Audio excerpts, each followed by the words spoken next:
इस इंडिया में अपॉर्चुनिटीज और एम्प्लॉयमेंट दोनों की ही कमी नहीं है, लेकिन फिर भी आज भी इंडियन यूथ एम्प्लॉयमेंट को लेकर सबसे ज्यादा टेंशन में रहता है। यार ये जॉब क्यों नहीं मिल पा रही? क्या आपने कभी सोचा है? जो कंपनीज इंडिया में इंडियन यूथ को रिक्रूट करती हैं उसका इसके बारे में क्या ख्याल है पता है? वो ये कहती हैं कि इंडिया में यूथ की कमी नहीं है, लेकिन स्किलफुल, स्मार्ट, एम्प्लॉयबल यूथ की बहुत कमी है। और जो यूथ स्किलफुल है और स्मार्ट है उसके लिए जॉब की कोई कमी नहीं है।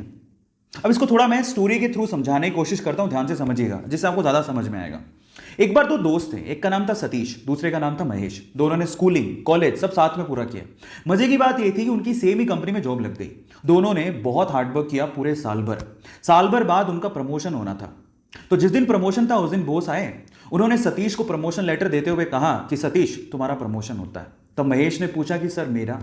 तो बॉस ने कहा कि महेश आई एम सॉरी, तुम्हें प्रमोशन नहीं मिल पाएगा, इस साल तो कम से कम नहीं मिल पाएगा, वर्क हार्ड। तो ऐसा करके बॉस अपने कैबिन में चले गए। महेश उदास हो गया। महेश सोचने लगा कि सेम स्कूल से किया, सेम कॉलेज से किया, एक साल मैंने भी हार्डवर्क किया है, मेरा प्रमोशन क्यों नहीं हुआ? अब दिमाग में उस टाइम क्या बातें आती है पता है? भाई यहां तो बटरिंग से प्रमोशन होता है, जरूर सतीश ने बटरिंग की होगी बॉस की। और उसको गुस्सा आ गया। उसने सोचा मैं कल से नहीं आऊंगा। वो बॉस के कैबिन में गया और बॉस को बोलता है कि बॉस अब मैं कल से तो नहीं आऊंगा, आई एम सो सॉरी। तो बॉस ने कहा कि क्यों नहीं आओगे? तो वो कहता है कि बॉस मैंने बहुत हार्डवर्क किया पूरे साल भर, लेकिन मेरा प्रमोशन नहीं हुआ। अब मुझे ऐसा फील होता है कि इस कंपनी में सिर्फ बटरिंग करने वालों का ही प्रमोशन होता है। मतलब वो डायरेक्टली सतीश पे ब्लेम लगा रहा था कि सतीश ने बटरिंग की है, लेकिन बॉस तो ये जानता था कि सतीश ने बटरिंग नहीं की है, सतीश ने वाकई में हार्डवर्क किया है, वो स्मार्ट है, महेश से स्मार्ट है। अब इस चीज को प्रूव कैसे करें? बॉस ने लगाया दिमाग, इसलिए तो वो बॉस था, उसने दिमाग लगाया।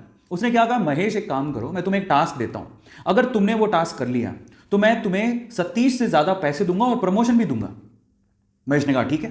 आम कौन बेचता है? महेश गया, आधे घंटे बाद वापस आया और बोलता है कि आम एक्चुअली पूरे इलाके में, हमारे इलाके में थोक के भाव में सिर्फ एक ही आदमी बेचता है।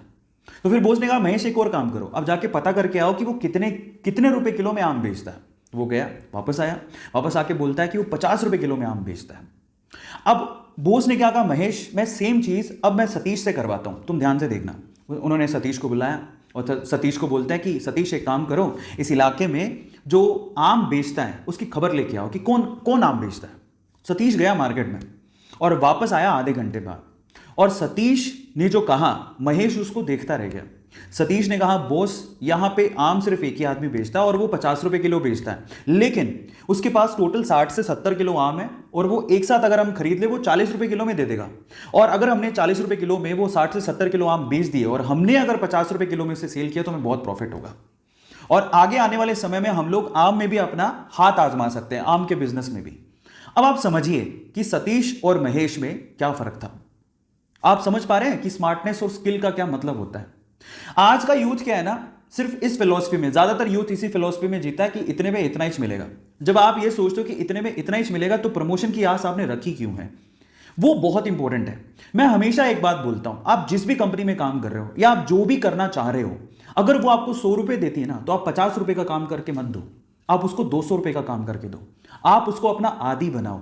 जब आप उसको अपना आदी बना लोगे तो आप जिंदगी में प्रमोशन के लिए या एम्प्लॉयमेंट के लिए टेंशन में कभी नहीं रहोगे।